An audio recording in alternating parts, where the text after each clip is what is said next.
السلام علیکم دوستو، آج ہم موجود ہیں ہمارے محترم قابل عزت علامہ سید طاہر حسین شاہ صاحب کے ساتھ، جس پر ہم تفصیلی گفتگو کریں گے کہ ہمارے مسلمان بحیثیت امت مسلمہ ہم دوسرے ممالک کے مطابق اور ہم مسلمان پیچھے کیوں رہ گئے ہیں، ہم جانیں گے علامہ مولانا سید طاہر حسین شاہ قادری سے۔ السلام علیکم سر۔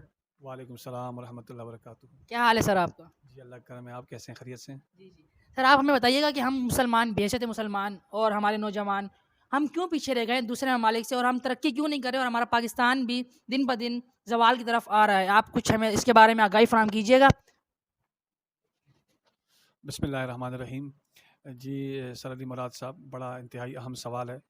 سب سے پہلے تو میں آپ کو مبارکباد پیش کرتا ہوں کہ آپ نے اتنی کم عمر کے اندر ایک اللہ تعالیٰ نے جو صلاحیتیں آپ کو دی ہیں، آپ اپنی اس حقیقت کو سمجھ گئے ہیں اور اس پر محنت اور کوشش کر رہے ہیں، اور اپنے چینل کے ذریعے سے اور اپنے دوست احباب کو اور اس پاکستان کی نوجوان نسل کو ایک اچھا پیغام دینے کے لیے آپ محنت کر رہے ہیں۔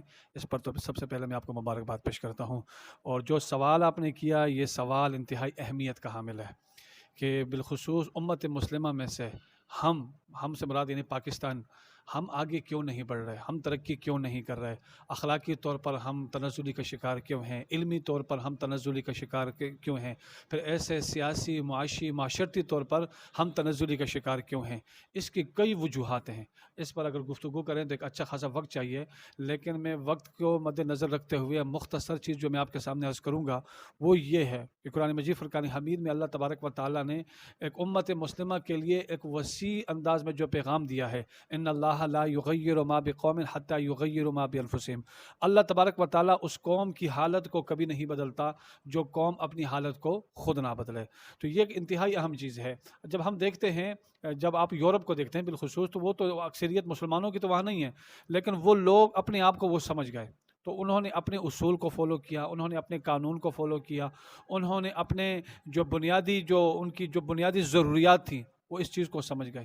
مسلمان ہونے کی حیثیت سے ہم اس چیز کو نہ سمجھ سکے، تو اب ہم سمجھتے ہیں کہ کوئی آ جائے گا وہ ہماری تقدیر بدلے گا، کوئی آئے گا وہ ہمارے اخلاق سنوارے گا، کوئی آئے گا وہ ہمیں معاشی طور پہ مضبوط کرے گا، کوئی آئے گا ہماری قدروں کو بحال کرے گا۔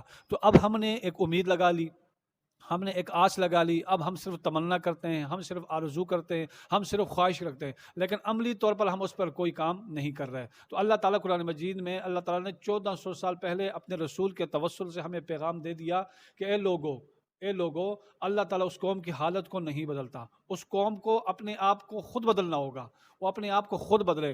جب انفرادی طور پر ہر شخص اپنے آپ کو بدلے، اپنے چار دیواری کی زندگی کو بدلے، پھر اپنے گلی محلے کو بدلے، اور اس کے لیے وہ عملی طور پر کردار ادا کرے، اس کے لیے وہ اپنے اندر لیڈرشپ پیدا کرے، اپنے بچوں کے اندر لیڈرشپ پیدا کرے، اور پھر اس کے لیے کوئی آسان سا، کوئی الگ سے کسی فارمولے کی ضرورت نہیں، کوئی الگ سے کسی قانون کی ضرورت نہیں۔ اس کے لیے سب سے پہلے ہمارے پاس قرآن کریم فرقان حمید ہے، نبی کریم صلی اللہ تعالیٰ علیہ وسلم کی سیرت مبارکہ ہے، آپ علیہ الصلوۃ والسلام کے اہل بیت اطہار کی سیرت مبارکہ ہے، حضور علیہ الصلوۃ والسلام کے خلفائے راشدین کی سیرت مبارکہ ہے۔ جب ہم ان کو سامنے رکھیں گے اور انہی کے اصولوں کو اڈاپٹ کریں گے، انہی پر ہم عمل کریں گے، تو یقیناً ہم بہت جلد اس تنزل سے نکل کر ہم عروج کو حاصل کر سکتے ہیں۔ شرط یہ ہے کہ ان کو سامنے تو رکھیں۔ اب ہمارے سامنے یورپ ہے، ہمارے سامنے ان کا قانون اور ان کے اصول ہیں، لیکن وہ کیسے آگے بڑھے؟ تو علامہ اقبال نے پتہ ہے کیا کہا تھا؟ آپ کے سامنے مشہور شعر ہے کہ گواہ دی ہم نے جو اسلاف سے میراث پائی تھی، سریا سے زمین پر آسمان نے ہم کو دے مارا، مگر وہ علم کے موتی کتابیں اپنے آبا کی، جو دیکھیں ان کو یورپ میں تو دل ہوتا ہے سپارہ۔ جو یورپ آگے بڑھا ہے تو یورپ کے پاس کچھ تھا نہیں، یورپ کے پاس ہمارے اسلاف کی میراث تھی، اور وہ میراث کیا تھی؟ علم۔ تو ہم علم کی وجہ سے ہم فقدان کے شکار ہیں، علم کے فقدان کی وجہ سے ہم تنزلی کے شکار ہیں، ہم افراتفری کے شکار ہیں، ہم اضطراب کے شکار ہیں۔ اور علم جو یہاں پر ہے ہمارے ملک میں، تو وہ علم برائے کاروبار ہے۔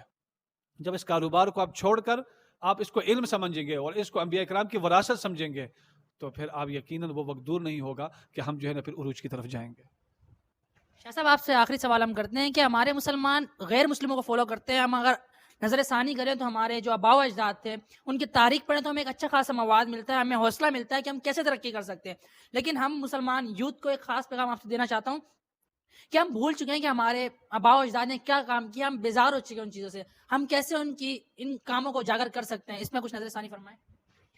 دیکھیں سب سے پہلے نا ہمارے پاس جو سب سے بڑی ذات ماڈل ہے وہ نبی کریم صلی اللہ علیہ وسلم کی سیرت مبارکہ ہے، آپ علیہ السلام کی ذات مبارکہ ہے، پھر آپ علیہ السلام کی سیرت مبارکہ ہے، پھر اصحاب پیغمبر خلفائے راشدین ہیں، دیکھیں اتنی بڑی ہستیاں. پھر اس کے بعد اگر آپ جب دیکھتے ہیں تابعین کے دور میں دیکھ لیں، تبع تابعین کے دور میں دیکھ لیں، ائمہ مجتہدین کی صورت میں دیکھ لیں، پھر سلف صالحین کی شکل میں دیکھ لیں، پھر جو ہمارے فاتحین تھے، فاتحین جیسے سلطان صلاح الدین ایوبی ہے، محمد بن قاسم ہے، طارق بن زیاد ہے، اور پھر جب برِ صغیر پاک ہند میں جب شاعر مشرق علامہ محمد اقبال کو دیکھتے ہیں اور قائد اعظم محمد علی جناح کو دیکھتے ہیں تو یہ کون لوگ تھے؟ یہ عام لوگ تھے، یعنی عام لوگ تھے لیکن علم حاصل کیا، لیڈرشپ کی صلاحیت ان میں موجود تھی اور انہوں نے قوم کو جگایا. تو اس وقت صلاحیت اب بھی موجود ہے. جب ہم آپ کو دیکھتے ہیں تو اللہ تعالیٰ نے آپ کو کتنی صلاحیت دی ہے کہ اس عمر کے اندر آپ کے اندر اللہ تعالیٰ نے یہ لگن اور یہ جستجو اور یہ محبت رکھی ہے. تو اس نہ جانے آپ جیسے ایسے لاکھوں نوجوان ہیں جن کے اندر یہ صلاحیت ہے، اس صلاحیت کو نکھارنے کا وقت ہے، اس صلاحیت کو نکھارا جائے. یہ ضرورت ہے والدین کے لیے، یہ ضرورت ہے اساتذہ کے لیے، چاہے وہ مدارس ہوں، چاہے وہ سکولز ہوں، کالجز ہوں یا یونیورسٹی ہوں. اس قسم کے نوجوان جن کو اللہ تعالیٰ نے خداداد صلاحیت سے نوازا ہے تو اساتذہ کو ضروری ہے کہ ایسے لوگوں کو اگر وہ صلاحیت نہیں رکھتے ہیں تو ان کو اسکالرشپ دی جائے، ان کو علم دیا جائے اور ان کے اندر ان صلاحیت کو بروئے کار لایا جائے تاکہ ان کے ذریعے سے معاشرے کے اندر تبدیلی لائی جا سکے. اب آپ کا تعلق خود ایک اسکول سے ہے، اب اسکول میں پڑھاتے ہیں تو آپ نے اپنے جیسے کئی طلباء کو پیدا کیا. تو ہر شخص، ہر پڑھانے والا اور ہر پڑھنے والا اور ہر والدین اور ہر سرپرست جب یہ سوچ رکھے گا، اس قسم کی سوچ رکھے گا تو پھر وہی حالات پیدا ہوں گے جو علامہ اقبال نے پیدا کیے، جو قائد اعظم محمد علی جناح نے پیدا کیے، اور اس سے پہلے سلطان صلاح الدین ایوبی نے، پھر محمد بن قاسم ہے، طارق بن زیاد وغیرہ وغیرہ کئی ایسے فاتحین ہیں.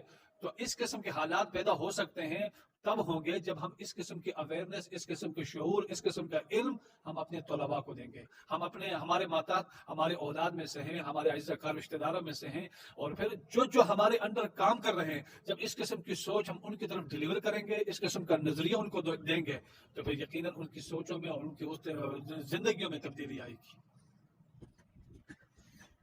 جیسا کہ آپ نے دیکھا ناظرین، ہمارے ساتھ موجود تھے علامہ سید طاہر حسین شاہ قادری. ان نے ہمیں بہت ہی اچھے طریقے سے آگاہ کیا کہ ہمارے مسلمان کس وجہ سے زوال کا شکار ہیں. اگر ہم ان کی بتائی باتوں پر عمل کریں گے تو انشاءاللہ آنے والے دنوں میں مسلمان عروج کی طرف جائیں گے اور پاکستان بھی ترقی کرے گا. ملیں گے آنے والی ویڈیو میں. اللہ حافظ.